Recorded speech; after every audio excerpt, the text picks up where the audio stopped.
नमस्कार दोस्तों, Navodaya coaching centre में आपका हार्दिक स्वागत है। मैं शैलेंद्र कुमार आपको क्लास 8th की एनसीईआरटी की बुक विषय अर्थशास्त्र के बारे में या पहले चैप्टर के बारे में अध्ययन करेंगे। अभी ये पहला चैप्टर जो हो, इसके पहले आप देखे होंगे पहला चैप्टर, ये पहले चैप्टर का ही दूसरा पार्ट है। दूसरे पार्ट में हम शुरू करते हैं। जहाँ तक आप पढ़े हैं उसके बाद की बात कहाँ है, श्रम की व्यवस्था कौन करेगा, ये अगली हेडिंग है। श्रम की व्यवस्था कौन करेगा, बात करते हैं। कोई भी होगा, जैसे कि छोटे किसान और होते हैं बड़े किसान, मझोले किसान। तो श्रम की व्यवस्था कैसे लोग कर पाते हैं। गांव की स्थिति क्या होती है, जो छोटे किसान होते हैं वो या तो कुछ ऐसे लोग भी होते हैं जो भूमिहीन मजदूर होते हैं, वो लोग बड़े किसानों के पास जाके या मंझोले किसान के पास जाकर या जिनको दैनिक मजदूरी पे रखना होता है उनके पास जाके वो अपनी खुद से व्यवस्था करते हैं, यानी खुद से जाते हैं, जिनको ज़रूरत होती है वो उनको रख लेते हैं और उसके बदले उनको मजदूरी देते हैं। और जो है इसमें कोई जो छोटे किसान होते हैं ऐसा होता है कि वो अपना काम खुद ही अपने से कर लेते हैं। और जब उनको जो है ये होता है, छोटे किसानों के पास पर्याप्त जो है अनाज नहीं उग पाता कि वो अपने पूरा जीवन यापन कर सकें, कि अपने ही खेती के भरोसे रहें। इसलिए क्या होता है कि वो समय समय पे बड़े किसानों पे या मंझोले किसानों पर भी जाके उनके यहाँ भी जाके काम कर लेते हैं।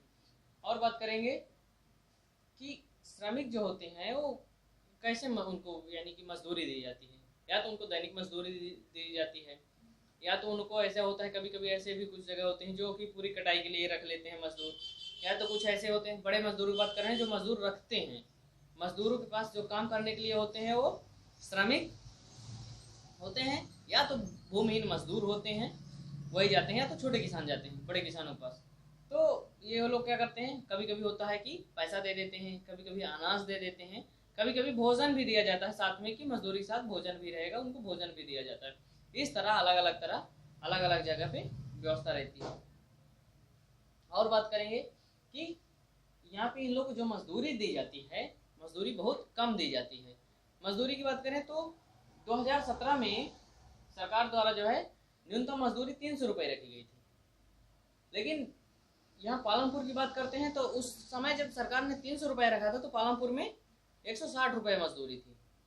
और वहीं पे क्या होता है कि एक डाला और एक रामकली नाम के किसान है, दोनों आपस में बात करते हैं जो कि कैसे उनका यानी कि अब जब यानी आपस में मिलते हैं दोनों लोग अपना अपना एक दूसरे से बातें शेयर करते हैं। तो उस समय ये जो है डाला जो है वो बताते हैं रामकली से कि हमने जो है अभी साहूकार से पहले 1000 रुपये लिए थे, अब 2000 चुकाने हैं, यहाँ खाने के जो है लाले पड़े हैं, खाने के हो कुछ किस तरह जो गुजारा चल रहा है, तो अब 1000 से 2000 हो गए हैं, हम उनका कर्ज कैसे चुकाएं।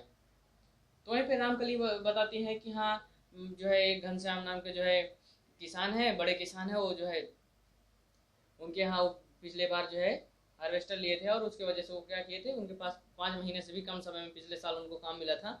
इस साल की बात कर रहे हैं कि अब लग रहा है कि इस साल हमें जब काम नहीं मिलेगा तो हम जो है क्या करेंगे कि हमें लगता है कि हमें भट्ठे पे मजदूरी का, भट्ठे पे काम, ईंट जहाँ बनता है ईंट के भट्ठे में जाके काम करना पड़ेगा। ऐसे दोनों आपस में लोग बात कर रहे हैं। मतलब कि इन दोनों स्थिति इतनी खराब होती है कि जब लोगों के पास काम नहीं होता है, बेरोजगार हो जाते हैं, उस समय उनका जीवन यापन जो भूमिहीन हैं, जिनके पास जमीनें नहीं हैं या बहुत कम जमीनें जिनसे गुजारा नहीं कर पा सकते, तो स्वाभाविक से बात है उनको अपने जीवन जीने के लिए कहीं दूसरे चीज़ों पर निर्भर होना पड़ेगा, वो जाते हैं। और यहाँ एक चीज़ और आप देखेंगे कि जहाँ 300 रुपये मजदूरी है उसके बदले उनको कितना दिया जा रहा है, वहाँ पे 160 रुपये में उनसे मजदूरी दी जा रही है और काम लिया जा रहा है। सरकार ने तो घोषित कर दिया न्यूनतम मजदूरी, लेकिन वो मजदूरों को मिल नहीं रही है। बात करेंगे डाली और रामकली जैसे खेतिहर श्रमिक गरीब क्यों हैं। डाला जो है ये डाला और जो है रामकली, डाला और रामकली जैसे जो है खेतिहर श्रमिक जो हैं गरीब इसलिए होते हैं क्योंकि पहली बात तो जो साहूकार से कर्ज लेते हैं उसी को नहीं दे पाते, और जो उनकी फसल होती है, अगर छोटे किसान है, जो फसल होती है उसके लिए क्या होता है कि इतनी फसल होती ही नहीं कि वो अपना जो है अधिशेष फसल हो जाए, अपने ज़्यादा हो जाए उनके प्रयोग से, या तो उसे बेच ले बाजार में, वो खाने के लिए नहीं हो पाती सही से पूरे साल भर के लिए। इसलिए वो क्या है, ना तो फसल बेच पाते हैं, और जब जरूरत पड़ती है, कोई दिक्कत होती है, कर्ज ले लेते हैं, और कर्ज उनको कभी ऐसा पैसा की व्यवस्था ही नहीं बन पाती, वो ब्याज के ऊपर ब्याज चढ़ता जाता है, जिसकी वजह से वो साहूकार के चक्कर में फंस जाते हैं। और इस जगह पे क्या होता है, उनका शोषण भी होता है कि जहाँ पे मजदूरी 300 रुपये है वहाँ पे उनसे जबरन 160 रुपये में काम लिया जाता है। ऐसे भी केस देखने को मिलते हैं। यहाँ पे हम बात करते हैं गोसाईपुर और मझौली, ये तो बिहार के एक गांव है, वहाँ की बात कर रहे हैं। वहाँ पे क्या है 850 परिवार रहते हैं। 850 परिवारों में से लगभग 250 लोग ऐसे हैं जो दिल्ली, मुंबई, गुजरात, मुंबई, हैदराबाद, सूरत, अलग अलग जगह में जाके काम करते हैं। मतलब कि साफ है कि वहाँ के लोगों को क्या है, यहाँ एक बताओ रहती कि वहाँ पे उनको काम नहीं मिलता। काम नहीं मिलता, स्वाभाविक सी बात है, जब काम नहीं मिलेगा लोग बेरोजगार रहेंगे तो उनको अलग अलग जगह जाके प्रवास करना पड़ेगा। लोग प्रवास क्यों करते हैं, सीधी बात है, लोग प्रवास क्यों करते हैं, उनको कोई भी बेरोजगार रहते हैं, कुछ उनको काम नहीं रहता है, तो अपने खाने पीने की व्यवस्था करने के, जीने के लिए तो उनको रोजगार चाहिए ही, तो जिसके वजह से उन्हें पैसे की जरूरत है। पैसे कहाँ से आएगा, जमीनों में वहाँ मजदूरी नहीं है, ज़्यादा लोग हो जाते हैं, इस जो है काम कम है, लोग ज़्यादा हैं, जिसके वजह से उनका जो है उनको मजदूरी नहीं मिल पाती सही से, इस वजह से वो बाहर जाने का मजबूर हो जाते हैं। खेती के लिए आवश्यक पूंजी, खेती के लिए आवश्यक पूंजी की बात करेंगे तो बड़े किसान क्या होते हैं, बड़े किसान और व्यापारी, ये लोग क्या करते हैं खेती के लिए, इनके पास तो आवश्यक पूंजी पहले से ही रहती है कि वो अपने से अपना जो है मैनेज कर लेते हैं और पैसे वाले रहते हैं, तो कोई बात नहीं, ये लोग तो अपना जो है अपने से अगली फसल के लिए व्यवस्था कर लेंगे। लेकिन छोटे किसान नहीं कर पाते, ये लोग व्यापारी के ऊपर या तो साहूकार के ऊपर, और इसके बाद या तो जो है ये लोग जो है इन लोग से क्या कर्ज लेते हैं। व्यापारी से, एक बड़ा किसान है, उन लोग से अगर साहूकार से कर्ज लेते हैं, ये लोग बहुत ऊंची ब्याज दर कर देते हैं। तो ये क्या होता है कि इनके कर्ज चुकाने के ही चक्कर में ये इनको कभी कभी ऐसा होता है बहुत कष्ट सहने पड़ते हैं, क्योंकि इनकी ब्याज बैंकों से बहुत ज़्यादा ऊपर होती है। इसलिए छोटे किसान ब्याज में फंसते जाते हैं। और इसके बाद इसमें एक कहानी बताई कि सविता एक लघु किसान है, छोटी किसान है। इनको क्या होता है कि बीज और पानी, कीटनाशक खरीदने के लिए लगभग 3000 रुपये की जरूरत पड़ती है। अब इन्हें जो है इनके पास पैसा नहीं है। स्वाभाविक सी बात है, खेती करनी है तो अगले जो है फसल के लिए इनको जो है क्या होगा, जरूरत हुई है सारे सामानों की, तो इसके लिए लोग जो है सोचते हैं कर्ज ले लें। कर्ज किसके पास जाती हैं, एक जो है तेजपाल सिंह के जो बड़े किसान हैं उनके पास जाती हैं। वो बोलते हैं कि हमें 3000 जरूरत है, ये चीज़ लेना है, तो ये बोलते हैं ब्याज तो दे देंगे, लेकिन ब्याज दर कितने रहेगी, 24%, मतलब कि 24% ब्याज रहेगी, 24% ब्याज रहेगी। और साथ में एक शर्त और, सबसे बड़ी शर्त रखते हैं क्या, कि जब कटाई होगी तो इनको 100 रुपये प्रतिदिन के हिसाब से इनके खेत में क्या होगा, काम करना पड़ेगा। तेजपाल सिंह के खेत में किसको, सविता को 100 रुपये प्रतिदिन मजदूरी के हिसाब से काम करना पड़ेगा। आप देखें कि यहाँ पे कितना मजदूरी घोषित हुई, 300 रुपये सरकार दे दी, लेकिन मिल कितनी रही वहाँ के लोग, पालमपुर गांव के लोगों को 160 रुपये। 160 रुपये दे रहे हैं, लेकिन ये कर्ज दे रहे हैं, 24% इसका ब्याज ले रहे हैं, और इसके बाद 100 रुपये प्रतिदिन मजदूरी, मतलब कि जो मजदूरी वहाँ पे दी जा रही है उससे भी 60 रुपये कम की मजदूरी में वहाँ के लोग ये इनसे काम लेने के लिए इनको तैयार कर रहे हैं। वो शर्त रखते हैं जिसकी वजह से तैयार हो जाती हैं और फिर वो काम करती हैं। यहाँ पे सोचिए 3 बच्चों की माँ कैसे बेचारी कटाई के समय इतना मैनेज कर पाएंगी कि 100 रुपये उनको अपनी शर्त के अनुसार उनको कटाई में उनके यहाँ जाना पड़ेगा। ये सब सारी दिक्कतें होती हैं। अधिशेष की बात करें, बिक्री क्या होती है, अधिशेष कृषि, अगली हेडिंग है अधिशेष कृषि एवं उत्पादों की बिक्री। अगर इसकी बात करेंगे तो सविता व गोविंद जो है, इसमें कहानी आप देख लिए होंगे कि गोविंद क्या थे, सविता के पास भी खेती कम थी, वो जो है अपने जो है फसल उगाने के लिए 3000 का तेजपाल सिंह कर्ज लेते हैं। इस तरह इसके पहले गोविंद की बात बताए थे कि गोविंद जो है बहुत जमीन कम रहती, 3 बेटे रहते हैं, और वो क्या करते हैं, काम ना मिल पाने के कारण फिर बाहर भी उन्हें काम करने के लिए जाना पड़ता है। और इसके बाद बात करेंगे अधिशेष, इनका जो कृषि उत्पाद होते हैं वो तेजपाल सिंह के पास, सविता और गोविंद के पास तो खाने के लिए पूरा नहीं हो पाता, तो बेचने की कोई बात ही नहीं आती। बात आती है तेजपाल सिंह के पास, इनके पास क्या होता है, 350 क्विंटल गेहूं जो है एक्स्ट्रा अधिशेष प्राप्त होता है। तो क्या करते हैं, इसको बाजार में रायगंज में बेच लेते हैं, और फिर जो पैसा इनको अच्छा खासा मोटी रकम मिल जाती है उसको बैंक में जमा कर देते हैं। और बैंक में जमा करने के बाद उसी पैसा का उपयोग जो है बाद में ये क्या करते हैं, अपनी अगली फसल उगाने के लिए भी तैयार कर लेते हैं, और सविता जैसे किसानों को बाद में कर्ज देने के लिए भी कर लेते हैं। और ये क्या प्लानिंग बना रहे हैं, तेजपाल सिंह अब सोच रहे हैं कि हम ट्रैक्टर खरीद लेंगे। आगे ट्रैक्टर खरीद लेंगे तो इनका क्या होगा, इनकी आय में और वृद्धि हो जाएगी। उसी तरह दूसरी तरफ देखेंगे सविता को, सभी तक 24% टैक्स लगा, वो वो जो है कर देना पड़ेगा और पूरा पैसा देना पड़ेगा। इसके बाद जो है उनको 100 रुपये मजदूरी में कम काम करना पड़ेगा। तो दोनों तरफ से मारी जाती है। यहाँ क्या होता है, ज़्यादातर देखेंगे भारत में जो भी ऐसे कृषि करते हैं किसान के, जो भी उनकी बचत होती है, बहुत से किसान क्या करते हैं इस समय गांव में जब फसल कटने के बाद जो उनके पास थोड़ा बहुत पैसा आता है उससे वो क्या करते हैं, या तो कुछ पशु खरीद लेते हैं, या तो फिर दुकान खोल लेते हैं, या तो फिर अन्य कृषि उपकरण खरीद लेते हैं जो उनको आगे काम में आएंगे। तो इस तरह जो है इनका जीवन यापन चलता रहता है। और इसके बाद अभी तक आपने देखा कि इसके पहले अभी तक हम किस बारे में बता रहे थे, कृषि के उत्पादों के बारे में चर्चा कर रहे थे। अब यहाँ जो चर्चा करने वाले हैं, बात करने वाले हैं पालमपुर में जो गैर कृषि क्रियाएं थी। अभी तक तो कृषि की जो क्रियाएं थी उनके बारे में बात कर रहे थे, कैसे लोग कृषि कर रहे हैं, उनमें क्या क्या दिक्कतें आती हैं और क्या लोग करते हैं। यहाँ बात करेंगे पालमपुर में गैर कृषि के बारे में। पालमपुर में गैर कृषि के बारे में यहाँ 25% लोग क्या है, गैर कृषि के अतिरिक्त ऐसे जो है कार्य करने वाले लोगों की संख्या 25% ही है। और बात करेंगे यहाँ पे जो लोग हैं ना, कई परिवार ऐसे हैं जो डेयरी में एक प्रचलित उनकी क्रिया है, डेयरी का अच्छा काम करते हैं। और वो लोग क्या करते हैं, दूध जो है दूध इकट्ठा करते हैं और रायगंज में उसको बेचते हैं। रायगंज में ही क्यों बेचते हैं, क्योंकि रायगंज में जो शाहपुर पालमपुर से नज़दीक क्या है, रायगंज है 3 किलोमीटर दूर, और उससे थोड़ा सा दूर आगे कहाँ पे शाहपुर जहाँ एक कस्बा है, वहाँ के व्यापारी क्या किए हैं कि रायगंज में एक दूध संग्रहण और शीतल करने का, उसको डेन ठंडा करने का जो है केंद्र खोले हैं। वो केंद्र क्या है, वहाँ पे ये लोग जाके बेच देते हैं और फिर रायगंज से वो पूरा दूध सब जगह कस्बों में, शहरों में, अलग अलग जगह वहाँ से जाता है।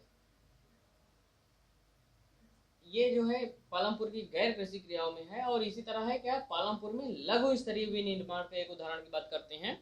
तो उदाहरण की बात करेंगे, 50 से भी कम लोग हैं जो कि कृषि का जो है वो काम नहीं कर, उसमें जो है लोग जो है 50 से कम लोग ऐसे हैं जो कि विनिर्माण में लगे हैं। ऐसे लोग क्या करते हैं, शहर देखा जाए तो शहर के बहुत विपरीत काम करते हैं, जो कि क्योंकि शहर से ये क्या करते हैं, शहर के विपरीत कैसे हैं, बहुत सरल विधियों का उपयोग करते के विनिर्माण करते हैं। या ये लोग क्या करते हैं, पारिवारिक श्रम या घर परिवार के ही लोगों की मदद ले लेते हैं, या तो कोई किराए पर यानी कि दैनिक मजदूरी पे किसी पे रख लेते हैं, वैसे काम कर लेते हैं। जैसे कोई यहाँ पे अगर विनिर्माण की बात कर लिए, मान लीजिए जैसे गुड़ी की शो बनवाना है, कोई भट्टी खोल लिया, भट्टी में गुड़ बनवाता है, वो मजदूर वो गन्ना भी खरीद जो अपना होगा उसको तो करेगा, और घर के लोग को भी जुटा यानी मिलाकर उसको जो है गुड़ बनवाएगा। इसके बाद हो सकता है कि वो दूसरे लोगों को भी बुला के और दूसरे का गन्ना खरीद के वो बनवाए, इसके बाद वो जो है गुड़ बाहर बेचे। ऐसे ही विनिर्माण के जो यहाँ काम है उसमें ज़्यादातर पारिवारिक श्रम को कर ले, तो कहने का मतलब बहुत छोटे स्तर पे जो भी काम यहाँ पे होते हैं वो। और आगे आते हैं हम, यहाँ पे बात करेंगे, यहाँ 2 कहानी की बात करेंगे, एक मिश्री लाल की कहानी है, करीम की कहानी। मिश्री लाल की कहानी है, गन्ने के फ्राई करके गुड़ बनाते हैं। पहले जब ये बनाते थे तो क्या करते थे, बैलों से फ्राई करवाते थे, और इसके बाद क्या हुआ, बाद में ये लोग क्या किए, बिजली से यानी कि बिजली का उपयोग करके मशीनों के द्वारा जो है फ्राई करवाने लगे हैं। और जो है ये जो गुड़ बनाते हैं वो शाहपुर के व्यापारियों को डायरेक्ट जाके बेच देते हैं। करीम की कहानी क्या है, करीम की कहानी